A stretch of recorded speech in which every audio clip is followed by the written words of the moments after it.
Serious therapists of Reddit, what are the signs that you need to get help? When an emotion, habit, or thoughts can overrun your control or decisions, you should feel in control and safe. Number 1. Anger causes you to see red and lose control. Number 2. You make plans, or don't around your anxiety. Number 3. You can't stop thinking about failing. It's constantly on your mind, and impacting your choices, sleep, stress level. Number 4. A trauma incident or one formed over a long period of time keeps being activated, and it's affecting your actions and relationships. Number 5. You are so depressed you have to remind yourself to eat. Answer D. Above all, doing harm to yourself or to others. I could go on, and on, and on. Biggest factor is my behavior or mood having a negative effect on me, on my functioning, or on the people around me. If you're feeling miserable all the time, that's a negative effect on yourself. Not being able to do things, like get out of bed or do work, that's a negative effect on your functioning. And even if you feel fine, and go to work every day, but you are damaging people around you, for example with anger outbursts, that's a negative effect on the people around you. I've worked in mental health/substance abuse for a long time. I'm dually licensed in both Ohio. Depending on what type of job I've had, the stress levels are different, and the types of stress are different. I've been able to hold it together when I'm stressed about working as a therapist and needing to meet productivity deadlines or paperwork. As a supervisor/director, the stress takes on a new angle. It no longer is, I gotta get this done by Friday. And instead it's why is there so much to do, and everyone who is on the board has no fucking clue how behavioral health works. Thus, my stress up here as a current director is way worse. I'm actually about to toss out of this job which I took 6 weeks ago because it's so abysmally horrible and not at all in alignment with my career goals, despite them promoting the opposite in the job description and the interview. Also, it's a current shit show of nasty gram emails asking why, as a 6-week into my job employee, I don't magically know everything despite not being shown/told how. I know I need help when I no longer care if I live or die. I no longer care if I drink every night at home to fall asleep with no stress. I no longer care about the clients and instead am focused on, am I going to be fired tomorrow? Yes, I have a therapist, and yes, he is kept busy. Not only sign that you need help, but I'd also add that you need to get the right help. I saw somebody for a year and essentially wasted thousands of dollars because I was too afraid to actually get any work done with this person. I'm still on the search, but it ain't easy. You need to see a mental health or medical professional when your functioning is significantly impaired in at least one area of your life because of your mental health or trauma history. Also, if you are having any thoughts of harming yourself or others, those things aren't necessarily exhaustive, but they are a good start. Generally, if you are struggling and you aren't sure you need help, it's a good idea to at least make an appointment or two and talk that out with someone. Same. After a breakup I felt so depressed that I wouldn't leave my bed all day long while crying and staring at ceiling. I would just feed myself with some snacks and I would drop school every day. After 1 month, 1/2 like that, a teacher convinced me to go to the school's therapist. When I went to see the therapist I felt happy because I thought it would help me. Finally she told me I didn't need any help. Few weeks after, it wouldn't get better, so I went to another therapist. Same thing. Felt excited to get help the day of the visit, so she didn't see any problem. You don't need a diagnosis to see a therapist. Sometimes life can be difficult to process on our own, and we may need some assistance from a mental health professional. As a therapist, I see people before, during and after a crisis has occurred. If you are not feeling like yourself and are welcome to the idea of therapy, then I would check it out. People come to therapy solely to process changes in relationships, life circumstances, loss, and sometimes just to get a better handle and understanding of what's occurring around them. Just went through 5 weeks of 5-day-a-week/3-hour-a-day therapy. Finished 5 days ago. Best thing I've ever done. My situation was a bit extreme, if wondering about the quantity. Had done some therapy before but never really opened up. Be honest with your therapist, they have heard it all, and if you get my therapist I can guarantee it. Lots of childhood stuff that I just kind of figured my whole life get over it, that happened years ago and stuffed it. After working on it, so many things made sense that I never even saw. Sorry for the crappy writing and sentences. Not a therapist disclaimer, but I work in mental health and have personal experience, extreme tearfulness. This is one that I notice about myself. Your body is overworked from stress to the breaking point. This constant overvigilance and white knuckling erupts in an embarrassing habit of crying constantly. I lived like this for years and always thought that this was my personality. Everyone was constantly walking on eggshells around me, and I felt like a wreck. Examples would include crying over how I felt uncomfortable in my clothing, or how I couldn't get my school notes to look right. The best explanation is that it felt like the crying you exhibit when fighting or very angry, like you aren't emotionally sad, but feel overwhelmed by the situation, and lose control to your hormones. And always remember, if anything significantly changes in your day-to-day, eating, sleeping, or just general disposition, you can always do a one-time visit just to talk to someone. And if you live in the beautiful U.S. there are ways to still talk to people if you don't have insurance or mental health isn't covered. I would start by looking online and finding local support groups if you have a specific problem. Staying in is more your speed. There are online forums and subreddits. Furthermore, if you are a college student, there are counselors that are sitting around waiting to help you with your problems. Anyone interested in mental health in general or a specific problem? I recommend Kati Morton.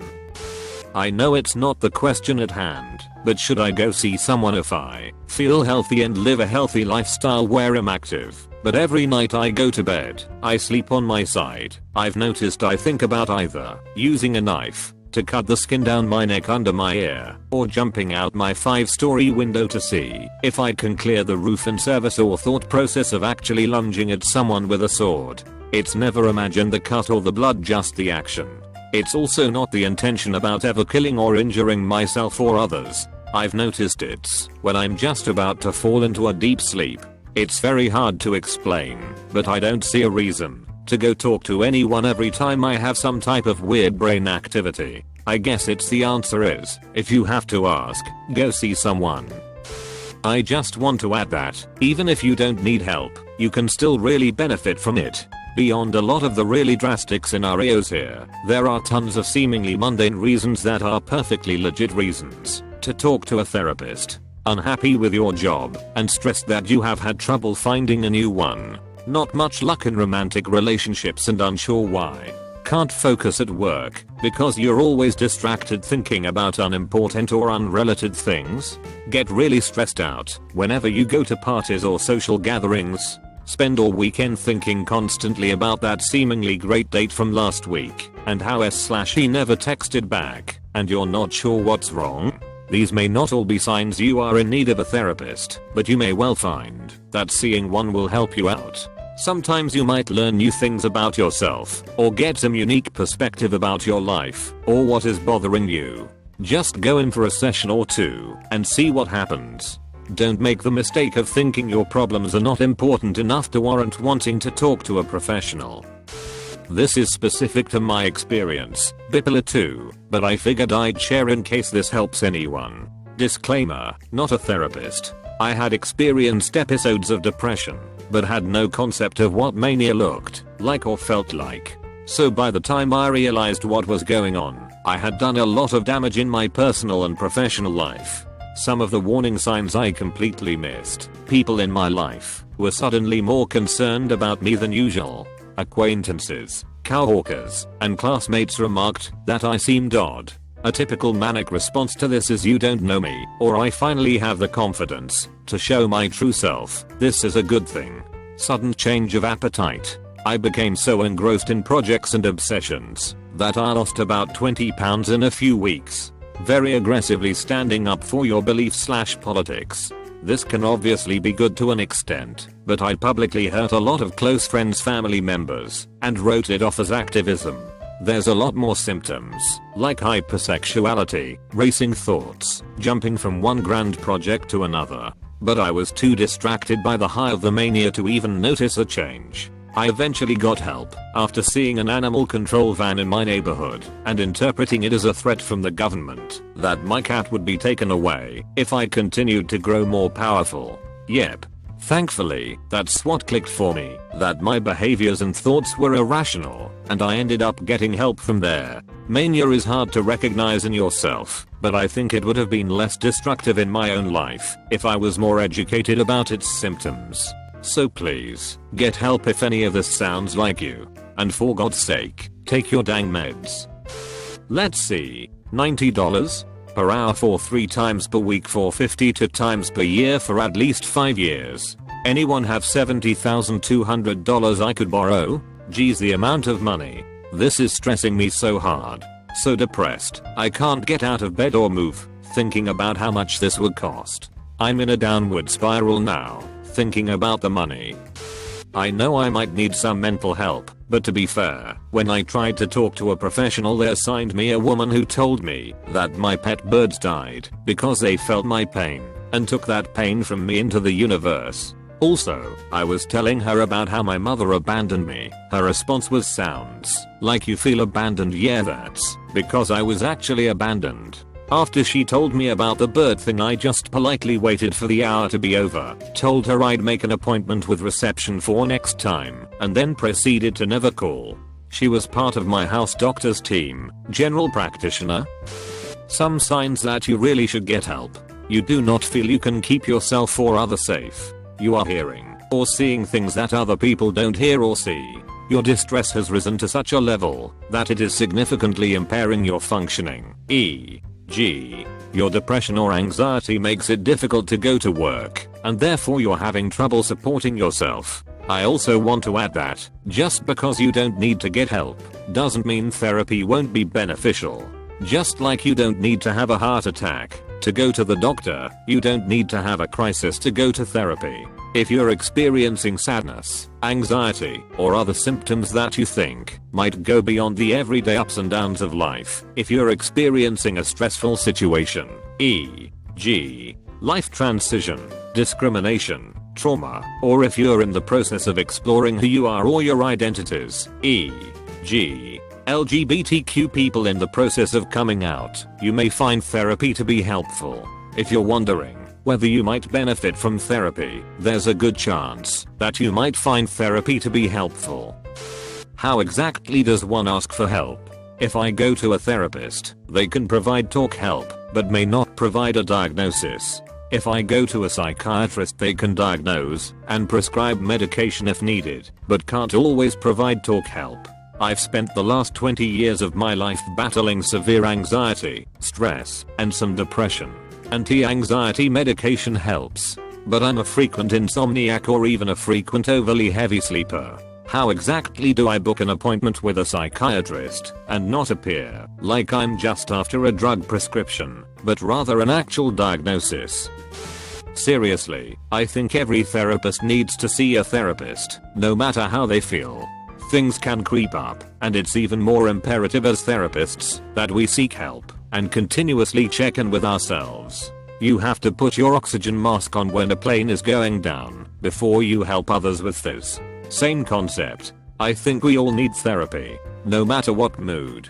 It's like a personal trainer for your brain. You stop working out, you'll get fat.